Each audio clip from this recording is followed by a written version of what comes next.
fabric scraps that you love and a pattern that you love, but they don't quite go together? Well, let me help you fix that. Hi, it's Hannah with Fabric Café, and welcome back to What Quilting Taught Me. This is a series where I show you a quilt that I made and any changes I made and how I maybe broke the rules and any mistakes I made and how I fixed those. Today, I'm going to share with you how I used scraps in a 3-yard quilt, plus I tweaked the pattern a little bit so that it would work with my fabrics. So let's go check out the quilt. This is my Evergreen quilt, and this comes from the book Make It Christmas with 3-Yard Quilts.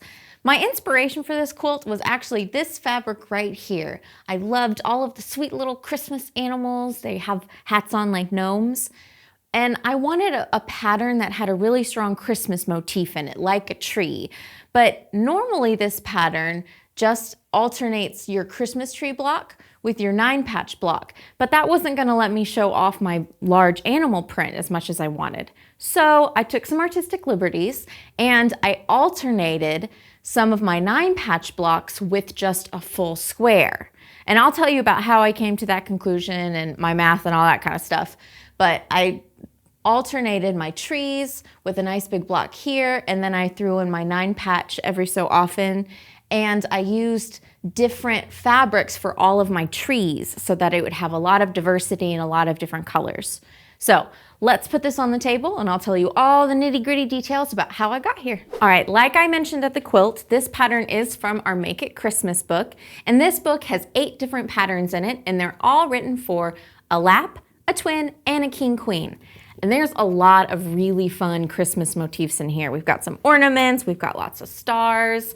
It's a really great book if you're looking for some really strong Christmas quilts.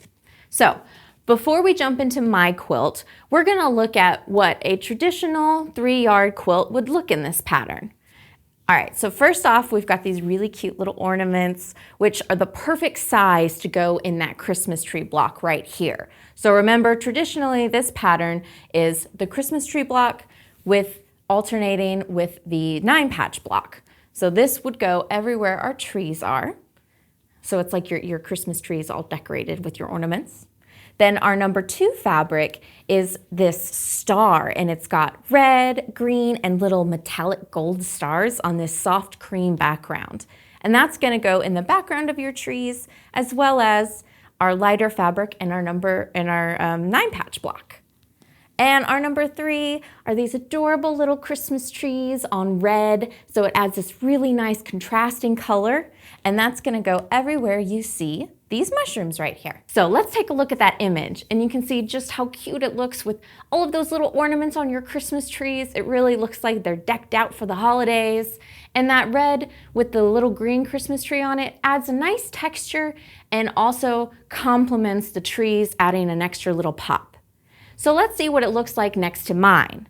And you can see I changed up the pattern a lot. I alternated those 9 patches, replacing some of them with a nice big square so you can see all of my little animals. And I changed the placements of my trees and my 9-patch blocks. I added a row on the very bottom because otherwise my quilt wasn't going to be balanced. I needed those trees to be on the corners to really finish it out and make it nice and cohesive. So let's look at another kit. If you're looking for more of the vibe I have with my little animals, we do have another kit online. And this one is super cute. We've got all of these little reindeer sledding, and they would go in our big block, because I'm gonna show you what it would look like if you change this pattern to just be trees and a big square, just replacing your 9 patches with a square. Then our number 2, we have another star, but this one is just red and green. It's a little bit bigger print, and it picks up some of these little tree colors that we have in our focus fabric with these cute reindeer. And that would go everywhere you see this cream right here and in the background of our trees. And then our number 3 is this red polka dot. And it's just a nice pop of color. It complements all of the red sleighs and our focus and those little red stars. And that would be what we're gonna do our trees in. So I'm getting all crazy on you because normally this is your number 1 fabric. So your little animals would go in your trees. but I'm gonna swap it. And what I'm gonna do is I'm going to make our reindeer the number 3 fabric, which would be normally your little 9 patch. We'll keep our number 2 the same, and we're gonna make our red polka dot the number 1. So let me show you an image so you can see what I'm talking about. The reason I swapped it was so that we could replace all of our 9 patches with just a big square so you could show off that animal fabric. Then we used our number 1, which is the trees, so you would have this nice pop of red and nice tree scattered throughout your quilt. You're also able to use the animals on your border, but normally in this pattern you also use your number 3 fabric for your binding. Because we're changing up the pattern and you're cutting larger chunks of it, you won't be able to get your binding out of it with just the 3 yards. But you can just pull a fabric from your scrap and use that for your binding, and it'll work out perfectly. We used an end of bolt for our fabric, and that's under our fabric tab on our website, fabriccafe.com. And these are bits of fabric that are not quite a yard, but they're still a nice chunk of fabric. Perfect for bindings, extra borders, anything like that. So if you're looking for a more similar effect to the quilt that I made, you can always change up your fabric, change up your pattern a little bit, and you can get a similar effect. All right, so let's take a closer look at this fabric. Like I said at the quilt, my inspiration for this was my large print with my animals. It's just so whimsical, so sweet. I knew I needed to make a quilt with this. And I kind of want to make a tree skirt, so I've got a little bit left over, maybe a pillow. I want to use every ounce of this scrap that I could. So I started with this, with my nice large animals. And I wanted to pick a pattern, like I said, that had that whimsical feel to it. So I picked out the evergreen so that I could have that fun tree. And then I took a closer look at my other fabrics. These were the 2 companions, and I thought they were really sweet, and I thought they would still work in my 9 patch block because it had enough contrast. We have this nice plant with this like little greenery with berries with a little pop of red, and I thought it was a simple enough print, not too big, that it would really let the animals show off and it would let my trees pop. So I stuck with that, and I stuck with the sweet number 3 fabric, which was these mushrooms on red, which matches all these mushrooms in the focus fabric, and it's so sweet. A little bit different twist for Christmas, but I don't like the traditional as much. I like the whimsical, so I like adding that little flair. That's just my aesthetic at home. I like it being a little silly. So I kept that number 3, and it adds this really nice pop in my 9 patch as well as on my border. Now for my trees, I really wanted to have a lot of extra color. So I went to my stash and I found some Christmas fat quarters that I had, and I pulled out some red ones and a green one. Now I added an extra row on the bottom of my quilt. So I have 2 red Christmas trees at the top and bottom, and I wanted to make sure that they were balanced. So 2 of my fat quarters you see have white specks on them. These are tiny flowers, and those are little polka dots. So I balanced those on the quilt. One is on this top corner, one is on the bottom, alternating like on a diagonal. That way it was balanced. Then these 2 prints are the same print, but different shades of red. And then those are contrasting on the angle too, which I thought just had a nice flow to it. And then I put a nice green one right in the middle. And I alternated that way because this is on a big green block. So I wanted the red trees next to that so that there was a lot of contrast. And I put my green tree in the middle because you can see all of my 9 patches, which are predominantly red, are surrounding it. So that way it also just dispersed my colors across the quilt, and there wasn't too much red altogether or too much green altogether. So when I was deciding to change up my pattern, I drew a picture first. And I have my picture. You can see it's very good, right? High art. It's not, obviously. And that's okay. You don't have to be an amazing artist to sketch out a little idea. The only person who has to understand what is going on that paper is you. So highly recommend drawing out a little picture.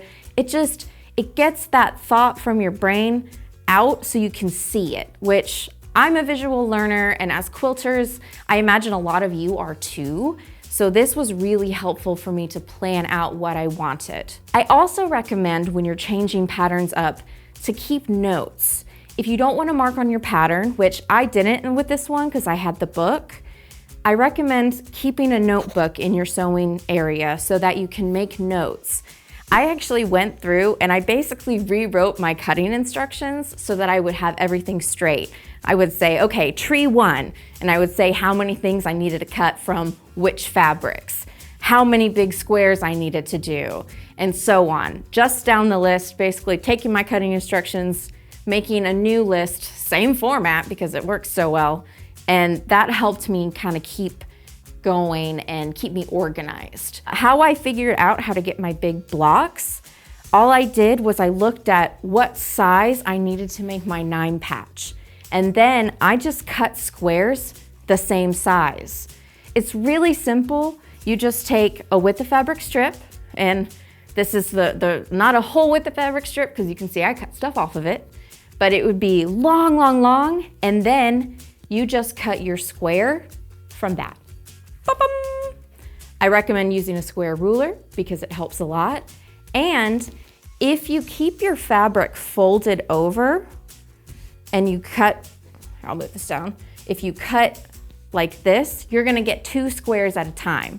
For many of you, that's old Pat, and you're like, I know that, Hannah. But I didn't know when I first started, and it has been a game changer for me because it makes your cutting go so much faster. So for my borders, I changed things up a little bit. Normally, your fabric number 1 is in border 1, and your fabric number 3 is in your border 2. But I wanted a large border for my animals so that I could really show them off. So I swapped those and I changed the sizes of them. All I did is I took both measurements for both borders, added them together to get 4.5 inches total. And I decided I want my animals to be in a nice big border with just a peekaboo of the red. So I cut my strip at 3 inches for my big animal border. And then I just did that at 1.5 for my first border. And that equaled 4.5. And this is really easy to do. You could even, if you just want one border, just change it and cut all of them to be the size of all the borders added together. It's super, super easy. Now, one more thing on my border I want to mention is this fabric is directional. It's totally a matter of preference what way you make your directional face. My preference is always to make it face into the quilt. So for example, you can see this big bear, he's facing into the quilt. His feet are at the bottom. And I think this might stem from, in college I did some journalism, and on the pages you were always supposed to put a picture facing into the content because you didn't want people to go away from it. So I think my brain stuck with it, and these animals, I want them looking into the content, into the art, to face it so that everyone's eyes are drawn to the middle. This is totally personal preference. You can do it whatever way you want to, but that's just my thought process and why I always do it that way. For my binding, this is a little unusual for me. I usually don't like a light color on my binding.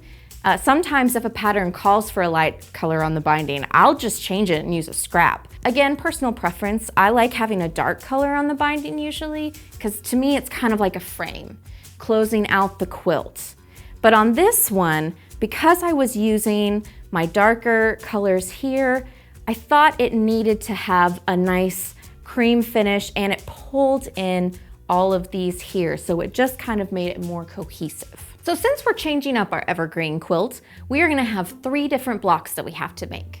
First off, this first one, very, very simple. Like I showed you earlier, we're just gonna cut long with the fabric strips, and then we're gonna cut our squares.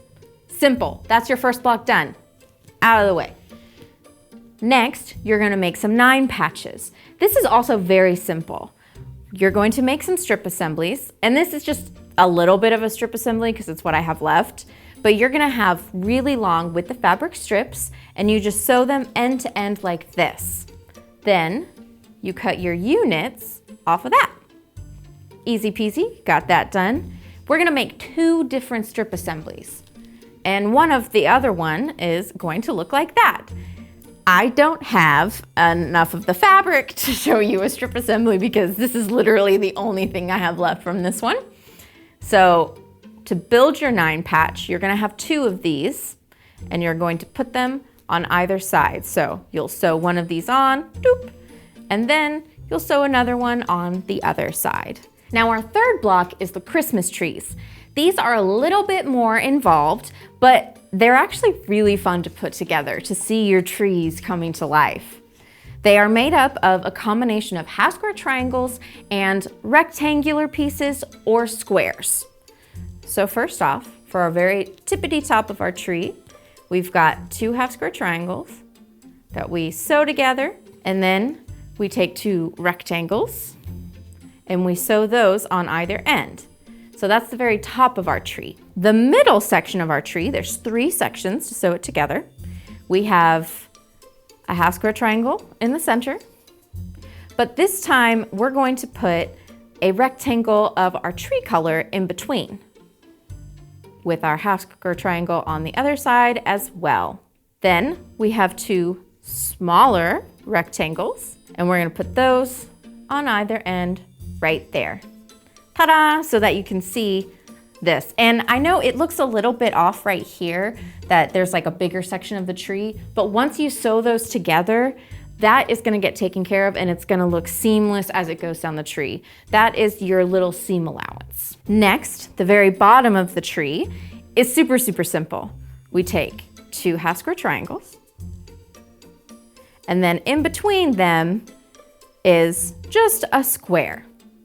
And that's your tree. I actually had a ton of fun making these trees. I thought it was really fun to see how they progressed and grew. And you could get really creative with these. I did all of my trees one color, but you could even alternate your colors in your tree. You could do one color for the top and bottom and then a different one in the middle, or you can make all 3 tiers of your tree a different color. And that's gonna use up a lot of scraps, it's gonna have a lot of fun and quirkiness to it, and it's gonna look so pretty. Now I wanna show you a trick for making half square triangles, since you're gonna be making a bunch. So first off, we have this amazing ruler. And this is something that you guys actually got me onto. If you saw our previous video where I used panels in a quilt for my dad, I told you about how I made half square triangles. I would draw a line from corner to corner, and then I would draw a line on either side of them because I need a road map. I needed something to sew on so that I could see that I was actually getting a straight seam. I couldn't just sew a 1/4 inch from the middle line. But then you guys told me about this amazing, amazing ruler called the Quilter's Magic Wand. And this has been a game changer. I love it. As soon as you guys told me about this ruler, I got one. And we actually sell these now at Fabric Café on our Notions tab. It saves you a bunch of steps. So first off, it's got this nice line right in the middle of your ruler. And then on either side of it is a 1/4 inch. So all you have to do is you line up this line that's right in the middle, corner to corner. You take your marker, hold down your ruler, and then you draw on this side. And I usually just kind of like pick up my fingers and draw on the other side. So that way I don't have to move the ruler at all and it's secure. And then, ta-da, we have our sewing lines. So if you're like me and you need a little extra help and you need something to guide you as you sew, this is the perfect thing for you because it saves you a whole step of having to sew that or draw that line in the middle. And it is only one ruler placement too. You just put that down, draw your 2 lines, and move on. I like to line up several half square triangle squares at once, and I'll do one, boop, boop, move over, and then keep going down my line. Usually 3 or 4, depending on what my space allows. So thank you so much. I love that trick. It's so great. And these half square triangles are a really nice size, so don't be intimidated by them. They're not too small, so they're really easy to work with. Then it was time to lay out my quilt. I do this every single time I make a quilt, even if I'm not changing things up. I lay out all my blocks on the floor. If you want to do it on your bed or a table, that works. And this gives me a good time to see, are any of my blocks incorrect? Are any of them upside down, which was very important for these animals? And it lets me see how it's gonna look, which is also really exciting. Then I always snap a picture of it. This is especially helpful whenever you're doing multiple fabrics or you're changing the pattern up. That way you can always go back to that picture to see what you did and what you were planning. It keeps all the guesswork out of it and you just get to sew. Let's talk quilting design. I sent this quilt out to one of the long arm quilters we use at Fabric Cafe, Lucinda Cox, and her business is Yellow Rose Quilt and Stitch Studio. There's a link in the description to her website if you're interested. So what Lucinda does is she sends me 3 designs and she overlays the design on a picture of the quilt with a contrasting thread so that you can really see what the design is. The first design she has was called Christmas Winds, and this one has this nice flowing swirl with some holly leaves in there and some kind of like spriggy leaves that look pretty foresty. Our second design was a holiday vine, and it has a similar feel, but it's more focused on holly leaves, so it's got still that swirly design, but it's just sprinkled with holly leaves. And then third, she sent me something called Moonlight Christmas, and this one kind of blends those two. The swirls are a little bit bigger, a little bit thicker, got some different kinds of leaves in there. So the one I ended up choosing is I chose that first design because I liked that little spriggy leaf that was in there. It kind of made me think of some of these trees that are in there and a little bit of this leaf right here. And I thought it had a bit of a whimsical vibe to it. And this fabric is very whimsical. And I wanted to keep that kind of forest whimsy feel. Plus it had those holly leaves in it with the nice swirls. There was a lot of movement. So it combined Christmas and forest, which is exactly what this quilt is. For thread color, Lucinda suggested using a khaki thread, but that it reads as gold, which I thought was perfect. So that's what we did on the front. And you can see it kind of picks up all of the creams right here, but it adds a little bit of a sheen almost to it, which has kind of that Christmas sparkle to it, which I thought was really nice because I needed something that would add a lot of movement and texture, but also wouldn't distract from my animals because they're the star of the show. They're what I wanted to show off. And I thought this was really complimentary. It picks up a lot of these creams that are in the animals, but it lets them still be the star. For my backing, I went with this red and green Christmas plaid. It's a diagonal plaid, and I love this fabric so much. I thought it had kind of a folksy feel to it, which the fabric has a little bit of a folksy feel to it as well. And I thought that lended itself to that sweet, sweet feel and Christmassy, but a little bit different. And the thread color on the back of the quilting, she used a slightly different color. So it's a little bit darker, a little bit more brown. So that way it complements these darker, richer colors on the backing. But if you're looking to make a really cozy Christmas quilt, I recommend using flannel on the back. I've never done it, but it's so cozy and soft. So I think the next quilt I make is gonna have flannel on the back, or at least the next Christmas quilt I make, because it's so soft and cozy.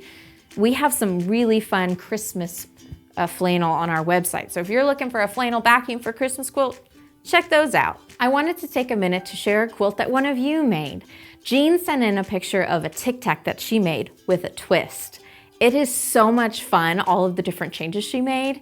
So first off, tic tac normally has these sashed blocks with little peekaboos around the corners of the blocks, and it's just nice big squares to show off large fabrics. But Jean changed it all up, and I love it. In some of her blocks, she did keep just a nice big square, but in others, she sashed them on the inside, so she had a smaller block that she framed to make it the size she needed to fit in the quilt.